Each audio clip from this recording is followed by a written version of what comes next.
Hello, and welcome to the Empowerography Podcast. This is a platform created for women's voices to be heard and a place to share their stories, journeys, and successes with the world for the purpose of helping other women who might be on similar journeys. We are empowering women one episode at a time. I'm your host, Brad Walsh, so kick back, grab one of your favorite beverages, and enjoy the stories.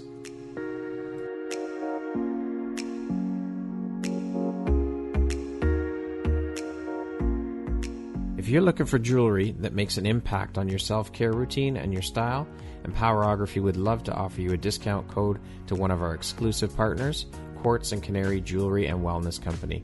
Please use code EMPOWER15 to receive 15% off upon checkout at www.quartzandcanary.com. Quartz and Canary is truly the place where spirituality meets style. Hello everyone, Brad Walsh here, your host of the Empowerography Podcast. Today, my guest is Kimberly Meredith. She is an internationally acclaimed medical intuitive and author based in California. How are you doing today, Kimberly? I'm doing great. Thank you for having me on. Well, thank you so much for taking the time to be part of the community and join me on the podcast here today and share a bit about your story and your journey with us. Thank you. How's your day going so far? It's doing great. Excellent. Yeah. Well, let's jump right in. So you are a medical intuitive, a trance channeler, a psychic surgeon, a hands-on healer, and a spiritual teacher who has had 2 near-death experiences. When did those occur, and how old were you when each of them happened? I don't even know the various ages of all of it, but I know that I came into the world with gifts. My eyes were blinking when I was born. So I was just born into having healing abilities. Mm-hmm. And then in around 2012, I had a really bad car accident, and I had my first really experience of knowing what a near-death experience was. And my life changed completely, where my gifts fully awakened, and my started communicating with the God energy frequency. Mm-hmm. My eyes had stopped blinking at an early age because I was told not to do the blinking, which I was communicating with frequency, God, love, which I believe God is love. Mm-hmm. After my NDE, which was profound, going to the other side and coming back, I started the reoccurrence of the eye blinking again, which was a communication of the energy of God. Yeah. And that was the second one, which was the automobile accident that I had. Right. Then after I came home from the hospitalization of that recuperation, rehabilitation, learning to walk again, I still wasn't fully recuperated. Mm-hmm. And then I had another NDE again. Wow. Yeah. And that was that was the one that I think really awoke in my third eye. Mm-hmm. Was the third NDE. Now, these NDEs, were they what led you to all the work you're currently doing now around healing and channeling? I mean, I know you said you were born with these gifts, but did these kind of, as you said, they awakened the abilities within you as well and enhanced them, but did they inspire the work that you do now? Yeah, that's a beautiful question, because I think that there was a moment after the third one that happened, which was related around my animal I had at the time. I was thrown into the street, and I had a horrific. All of the NDEs were pretty hard. Yeah. And I think if you've read about NDEs, most of them are pretty tragic. But a lot of people that I find when I go out and do my work, I find many people have had NDEs, but they don't always, there's a moment in that NDE, near NDE recovery, Mm-hmm. you don't always accept that turning point of accepting your healing or your gift experience. Yeah. So I remember at the moment when I was becoming healed that hearing the voice, your conscious voice inside, saying, do you want to stay in the pain or do you want to be healed? And then that's when my full-blown mediumship occurred. And then I was listening to the voice within, which is sort of like Neil Donald Walsh. It's like the conversation with God. So like conversation. So some people are like, is that me or is that a conversation with my consciousness? Or like, yeah, I actually did have that conversation. I was like, yes, I accept this conversation. It's like me telling my girlfriend. And it was actually, I did tell my girlfriend, I was like, I'm talking to spirit. She's like, what are you talking about? Spirit.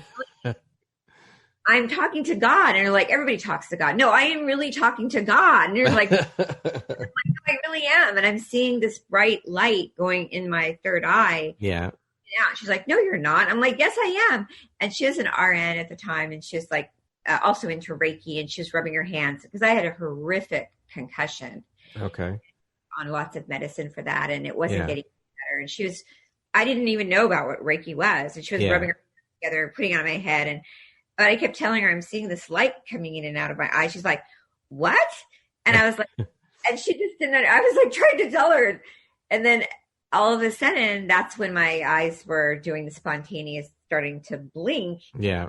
And all of it started to unfold. And then I remember really saying, this voice was saying, you are here to help. You are here to heal and listen to me. Listen to us. This is what this is. And I would wake up in the middle of the night, moving my arms and like sort of like a wing, like angels, and starting to become gradually unfolding into a trance channel. I'm a full-blown trance medium. And so this was not like, oh, it happened overnight or kind of took a class. It just started to beautifully and lovely transformation over like 6 months to 2 years. Wow. Yeah. Yeah. I learned to walk again, and I was there. And as this all started happening, I was like, these spirits and guides were around the house and teaching me how to do this blinking and what the left eye would mean. It would blink. 2 blinks would mean yes. 3 blinks would mean confirming. 5 blinks would mean, this is yes, then this does that. And I would practice on my friend, and I would go through her body and I would say, did you have a tear in your knee? And she'd go, yeah. And I would go through, the back of her neck and I'd say, did your C2, C3, C4 have an injury? And she'd go, yeah. And then I'd have another friend come over, and that's how I began to learn I was a medical intuitive by on, a couple of friends. And then all of a sudden it became 100 friends, and then it became 100 people. Yeah. So what is a medical intuitive? Can you tell us a bit about that? Yeah. I mean, it's weird because I didn't even know what one was until I started becoming one by seeing colors and auras and spirits and energy, and everybody has their own way of being one. And I think that a lot of people call themselves medical intuitives and then medical mediums and all that kind of fun stuff. And I honor everybody's visions of medical mediums. But for me, a medical medium is somebody that can look at a person or hear them. I don't even need to see someone or and just kind of, I'm like, I can have you cough or hear a sound or look at you and sort of takes the whole person and physically and emotionally and go through the whole body and find maybe something had happened to you when you were a month old to however age you are now.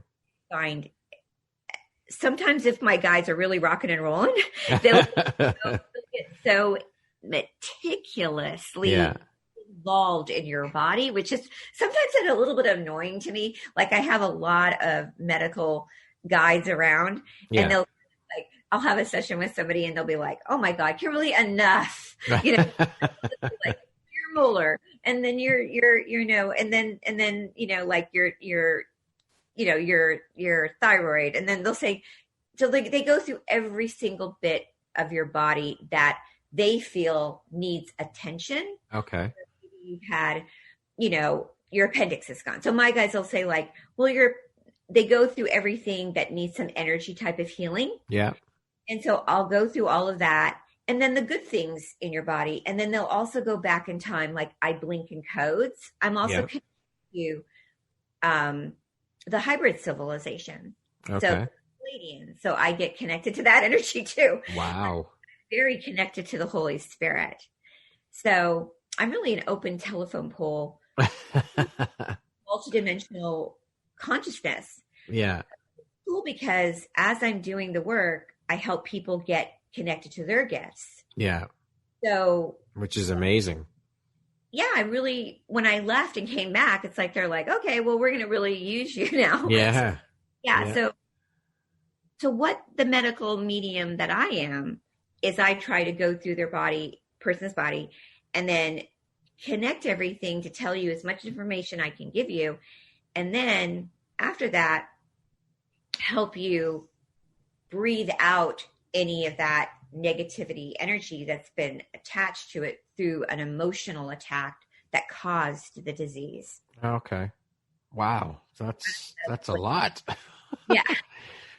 So what is a trance channeler then? Can you explain that for us? I can, only from my point of view. Okay. Yeah, that's fine. Yeah. So there's mediums, there's psychics, there's trance channels. I know that I'm a medium and a trance channel. Some people would think I'm a psychic too, because I do talk to the other side. Okay. I do. And I do the medical medium. That's like the stuff I like to stick to. But I do bring in, so like say your mom has passed away or something like that, and you talk about it, they come in right away with me. And wow. That really with everybody that talks to you about it? Yeah. Wow. Yeah. Like, so I can't just stick to always medical. Like, so if I'm doing something and then someone says, this happened to me. So I'll go through the root chakra and I'll say, oh, I feel like maybe you were, and I'll like go back like 9 years, you had something happen with your dad. And then I'll know if I say dad, I'll get God links and I'll know their dad is gone. I'll say, oh, your dad passed away. And they'll go, yeah, my dad passed away. Then I know what year. Then I'll hear, 9 years. I'll go, oh, they passed 9 years ago. Oh, yeah. So I have that also that goes on. And then they'll be like right in the room. And then I'll say, they're telling me this. And then they'll say, oh my God, they did that. So then that brings comfort to the person. So that's the mediumship part. But the channeling part is where it's like the Edgar Cayce, where he would put himself, I don't know if you know the Edgar Cayce, he would put himself really deep in, and then he would lay next to a body and he would tell them what they would have. Like, he was awesome, diagnose them. Like he would say, oh, you have epilepsy. He's the one that came up with the first medication for epilepsy. Wow. So that's when I go into that. Like I'm trancing, like if you saw me right now, my eyes blink constantly. Okay. I'm in sort of a trance. But when I'm out at the expos and when I'm in my office, and then I go into that next step where they say, go heal them. Yeah. That's when I'm in deep trance. Like yesterday I was at the office like 7 hours, and I was going, the part where I get into the deep trance is when I hear the voice that says, go, I can't stop it. Like when people will go like, well, what do you mean you're going to heal me right now? They get like weird. And I go, well, if you don't want me to, then I won't. And they'll go, no, do it. And it's like really weird. Like out at the festivals, people love it. They go crazy. Yeah. And also in the office, because who wants to go get cut open and go have your breast cut with a, benign lump? Yeah. something so it's like a very lovely, soft voice. It is, I know for sure, it is the Virgin Mary. It's the Mary, and it's the soft Christ consciousness. And it's now after, 4 years of doing it, it's just a very soft voice. And it's like, lay hands, go and lay hands and pray. Yeah. I just go over, but why I say it's a trance is that my hands get completely numb. My lips become numb. My body is I'm completely out of body. Wow. Yeah. Super cool. It's super cool. It's kidding. Very, I would say you would call it, like if you were an actor and you were doing a part and you were in the zone, yeah. Or you're an athlete and you have like, you're like on the Lakers and you're doing a touch, you're getting it in the back, you made, the basket, or you're a football touchdown. It's like that. It's like, you're just like completely in the zone. It's like, it's miraculous. Yeah. Yeah. When I rub my hands together and we're in that dimension, that high Harry Potter, fifth dimensional, awesome frequency. And we're just chanting, Om Namah Shivaya or Om, or if they want to pray the Hail Mary, or they're saying Baruch Atah Adonai, or whatever they're doing, I'm Jewish, praying together, and then it's gone. It's just, the lump or whatever it is. It's just, shoo. Wow. It's just, yeah. If you even want to call it energy medicine. Yeah. It's just like, whew, and then it just, disappears. That's incredible. Yeah. It's just off. Wow. Can you tell us a bit about your work as a psychic surgeon? That's that. Okay. Yeah. And it's like the psychic surgeon name is evolving into just sort of like, I don't even know if that's the name anymore. Yeah. Okay. Wow. So I read that you've created the Angel Club virtual webinar. Can you tell us a bit about that, what that's all about? Yeah, that's become super cool. Yeah, our Angel Club webinar. People are like, you make it sound like the Angel Club webinar. The Angel Club webinar is intense now because we have like couple hundred people that belong, and we've been gaining more frequency out there, and we have all kinds of fun classes. Mm-hmm. We have special guests that come on. We have, oh my God, we've had David Wolf. We've had Thomas John. He's a very amazing medium. We bring a lot of people in. We teach a lot of classes. Okay. So every month we have a special class that we come on and we teach. We hold these intense grids. Yeah. I like to give as much as I can in my teachings. We have a video on demand, and we used to go out when we were open before COVID. We would do live events. Okay. Bring them into the Angel Club. Once you join the Angel Club, all of the classes are free for you. Okay. And watch all of our special events. And I also teach, outside of that, I teach a Feminine Divine series class. Mm-hmm. Very cool. Now, in addition to all of this, you're also an author. You have a big book coming out next year with a major publisher, St. Martin's Press. Can you tell us a little bit about the book, what it's about, the title maybe? Yeah, it's called Awakening to the Fifth Dimension. Okay. Yeah. So it's Awakening to the Fifth Dimension. There's a lot of health secrets in there. Okay. There's probably not such secrets, but I'm actually talking a lot about water, plastic, and there's actually documentations from where I have been studied. I've actually really wanted to be studied. Yeah. So I was selected by the Noetic Science Institute, which they're pretty, I don't know if you know them, they're in Petaluma. No. Stayed there for a week with some pretty famous scientists, Dr. Dean Radin, Garrett Yaunt, and I was put through some pretty interesting testing in a Faraday cage, and I can't say everything, it'll be in the book. Right. They wanted to test my abilities, and I was fine with that. And then I was also at the SciTech Institute. I did double-blind testing where people were put through thermography machines before I ever saw them. Uh-huh. And then I would scan them with my eyes and my hands, and then they would see if I got everything correct on them. And then they would the machine, and then they would see exactly what they had. And then I would do a healing on them. Okay. I would put them back in the machine minutes later to see if there was a shift in their healing, in their body. And they saw remarkable results. Wow. That's incredible.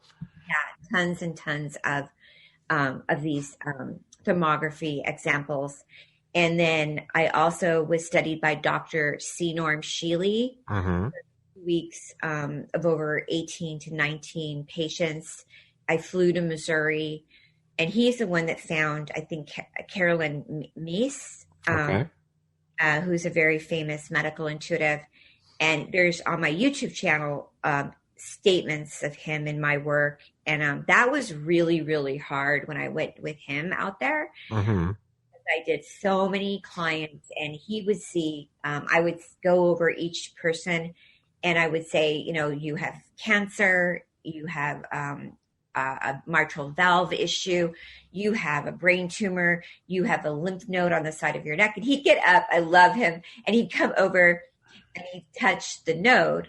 And then I'd say, rub my hands together, I'd put it on the area, and then it would be gone. And then he'd come over and feel it, and then write in his notes. And I didn't know, he's very cool. I didn't know what he would think about it. And then I thought, to myself, I know that God, I know the Holy Spirit, I know the spirits want this for us. They want us to know that we have the power in ourselves to heal. And this has been going on way before, I was here, this has been. Yeah. So I was so honored to bring us back to the book when he said he would write my foreword. So he wrote the foreword in my book. So I'm really, really honored. That's amazing. And how many other books have you written? I've only wrote one other book. Just my coronavirus, top 21 tips for protection. Okay. I just had to. Yeah. Just one of those things. You just had to do it. I did it in 2 days. Wow. So, to your knowledge, are there now you had said you think that everyone has the power within them to do this, right? Is that what you said? Absolutely. So how do we get connected with that and learn that as individuals? I mean, when you think about all the people who suffer from sickness and cancers and so on, and we really, as you say, we all have the power within ourselves to heal that. Why aren't more people getting tuned into this and learning and teaching themselves how to do this then, instead of going through all that shit with chemo and radiation to try and rid themselves of the cancer, which really makes them more sick, in my opinion? Well, first of all, there's not a lot of knowledge about these techniques. And a lot of times the clients that come to me do radiation, do chemo. And I don't think anything wrong with that. And they can do alternative care, which I am alternative care. Right. And you can do both, but you can't always do only one. I mean, you need to understand that if you can't, in today's society, we live in a third dimensional world. And you can't drink tap water. You can't eat the food that's out there. It's polluted. And why we are getting sick is from spiritual warfare and environmental pollution. And we just have to empower people with knowledge. And we are moving into the Aquarian age and the awakening. And I do have hope and faith that we will shift our universal consciousness. I think things are going to get better. And I feel that when people are open and believe this can happen, unfortunately, we are depopulating. And unfortunately, there's always going to be a percentage of people that don't want to believe. Right. When you do believe and you do see, and seeing is believing. Yeah. When you talk about stuff, I don't think it's as powerful. When I go out to the expos, when people see it, they're like, whoa. Yeah. It's like watching a video game. You're like, I can do that. Yeah. When you see it, when you have it happen to you, you're like, I believe, when I have, when I have gangster kids come in, when I have people, I have kids come in with G tubes and they've got a brain tumor, and they see that they could take, a lymph node off their neck, and they're like, oh yeah, Kimberly, I'm going to start drinking that probiotic. I'm going to start taking my vitamins, Mountain Valley water. I'm not going to drink my tap water anymore. It's an altogether marriage. Yeah. Okay. You have to be in. Okay. So you're a healer as well as a medical intuitive. What's the distinction, and how does the healing process work? That's a really good question. Being a medical intuitive has nothing to do with being a healer. Okay. Yeah. A medical intuitive is the science sort of information that comes in and helps people have the knowledge when I help them gather all the information for them.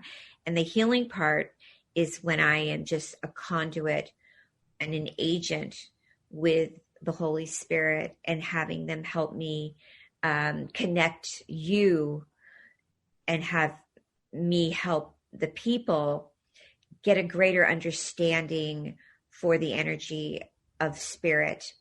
And as a healer, I am helping people connect and heal them, but I am the conduit to help people heal. Okay. I don't know if that's that's good. That's good. That explains it. But I'm a helper. I'm a very good helper for that. What's something people seem to misunderstand about you? Oh, that's interesting. That's a very good question. Some people think I'm very blunt when I'm doing my work. It's sometimes, but what it is I'm very passionate. Mm-hmm. And I love to save lives. Yeah. When I'm doing my work, sometimes I'll say, Guy, she is so direct. Not that I'm direct. The guides are very passionate.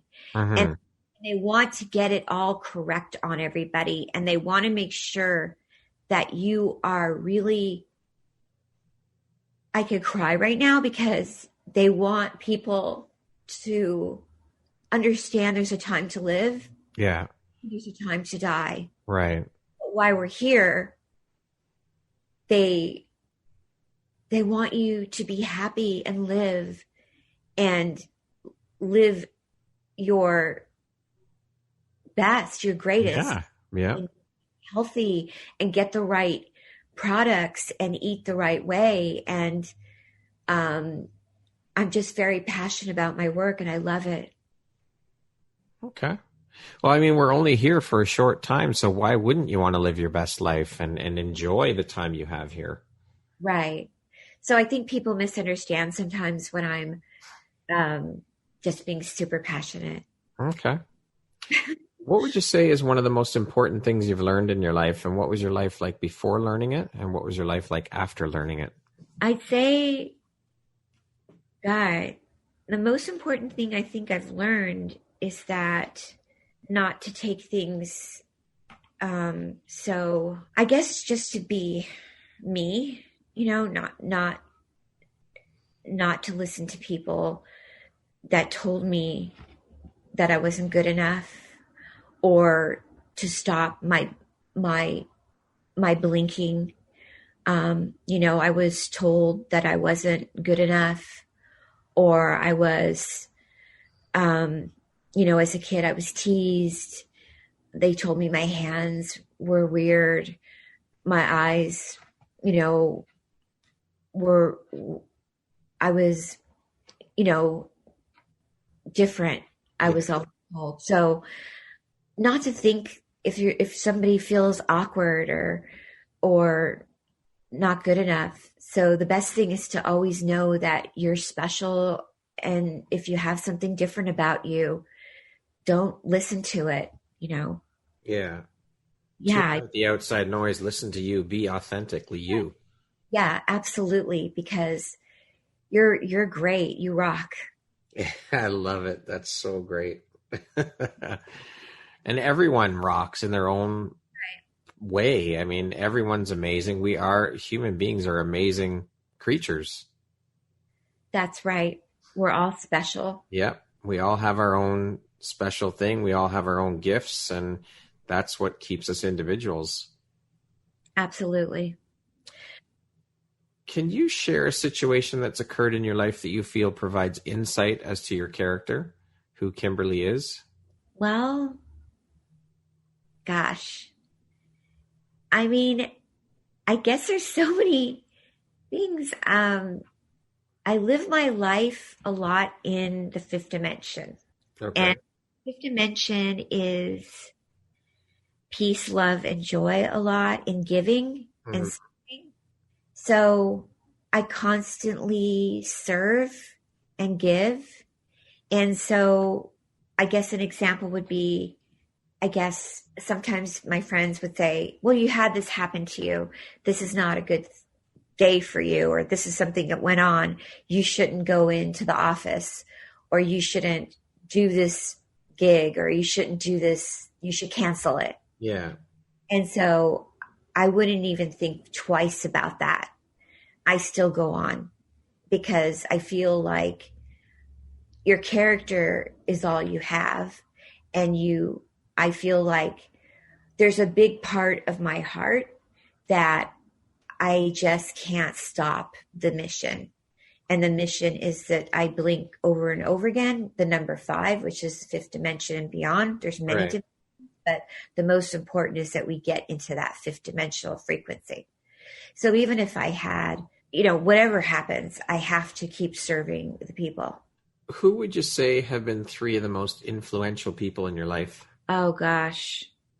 Well, human or... Whichever. Okay, the first would be the Holy Spirit. Mm-hmm. God, the Holy Spirit. Yeah. The second would be my grandmother. My grandmother is everything to me. Yeah. She's still with me, but she's on the other side. My grandmother B. Okay. Yeah. All right. How would you like to be remembered? Well, I think I would like to be remembered as somebody that was helpful to people, and helpful and brought them closer to the Holy Spirit and gave them some peace of mind, and actually invoked a very calming energy of the feminine divine in their body, and actually really helped them understand what the energy of the Holy Spirit is, and brought an understanding of healing to them and God, and that God is love and peace. And this would really make me happy if they understood that God was love and not a religion. How would you describe yourself in one word? I would be light. Light. Okay. What are you most proud of? My strength. What is your personal motto? My personal motto is, I guess, courage. What is the first thing you notice about a person? The first thing I notice about them is their eyes. Their eyes. Okay. What makes you smile? I think I like when people have a sense of humor. Yeah. What does the word empowerment mean to you? You have great questions. Thank you. Well, I like to invoke thought, provoke thought. Really good. Empowerment to me means I really, really like when people are honest, So empowerment to me, I know it sounds strange, but no, not at all. Empowerment means honesty. If you could teach the world one thing, what would that be? Definitely to love each other. Yeah. I think that's needed now more than ever. Yeah. Yeah. If you came with a warning label, what would your warning label say? I don't know. I would be kind to others. Yeah. Yeah. It's just not cool with everything that's happening to others right now. Yeah, for sure. Yeah. How do you define success? What does that word mean to you? I'm not the kind of person that finds success in financial success. Okay. I think it's more about service. Mm-hmm.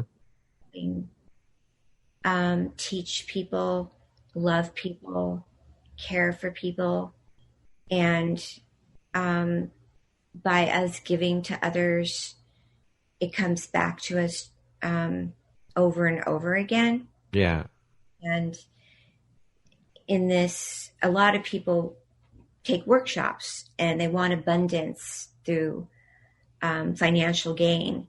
Mm-hmm. I find that true success in the way also that's going on right now in the world, and we're going to find out a lot in the next 8 months, and as we see a lot of businesses closing and things going on, is by teaching.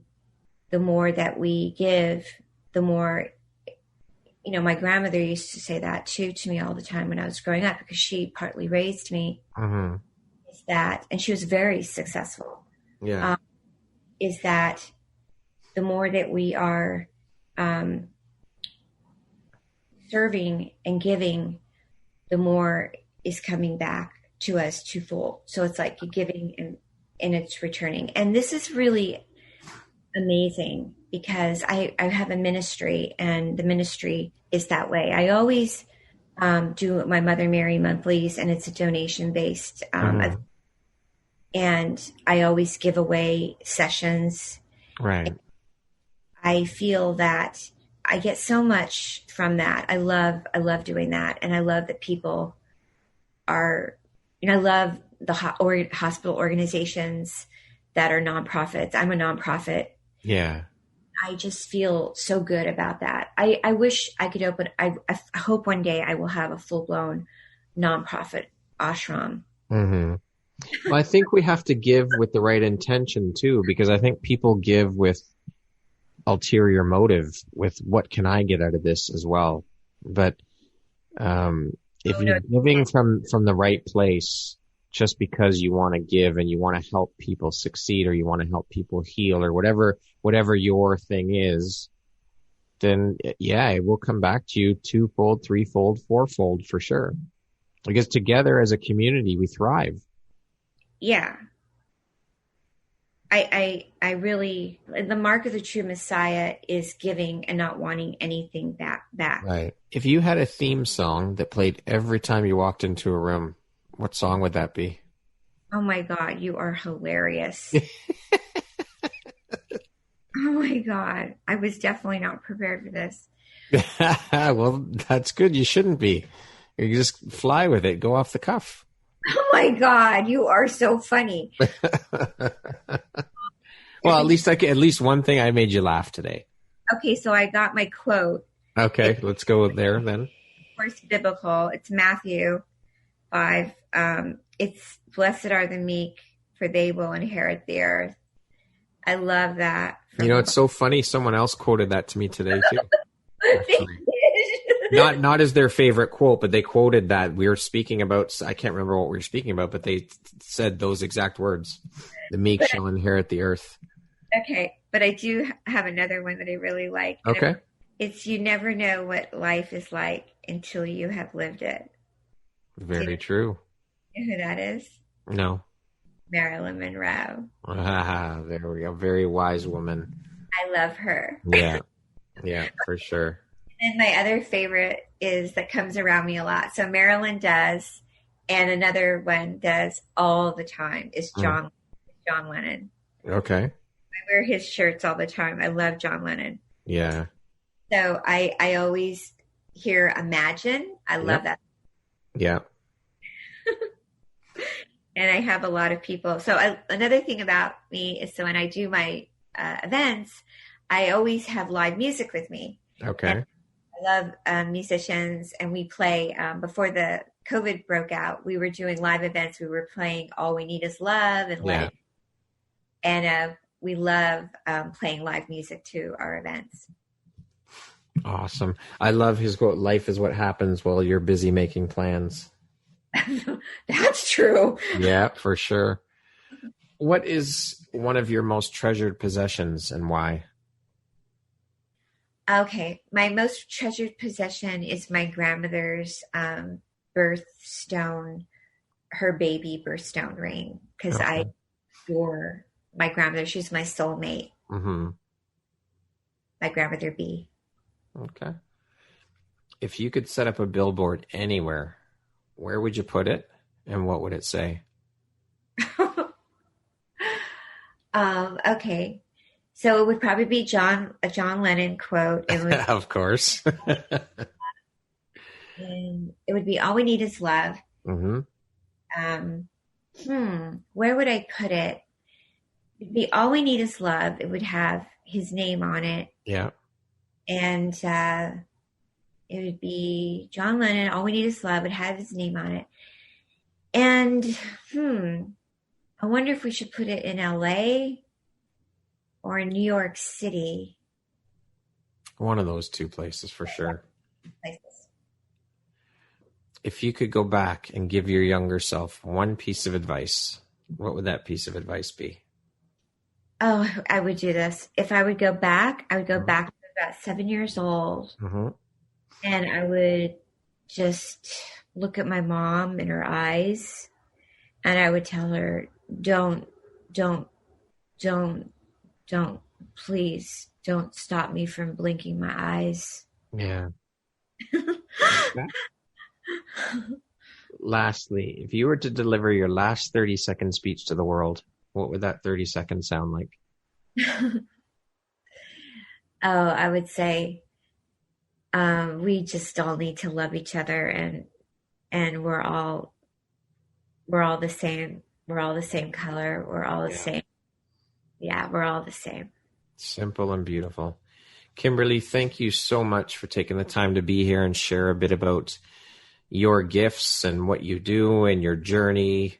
It's been very, very intriguing speaking with you. It's been a fabulous conversation. It's been absolutely wonderful. I appreciate you, and I just want to say I thank you for being here and sharing what you're doing, and I wish you all the best. Thank you, Brad. You're wonderful. Thank you so much, Kimberly. I hope you have an amazing day. Thank you. Once again, my name is Brad Walsh, host of your Empowerography Podcast. My guest today has been Kimberly Meredith. She is an internationally acclaimed medical intuitive and an author based in California. Thanks again so much, Kimberly. Have an awesome day. Thank you, Brad. Thank you for a great show.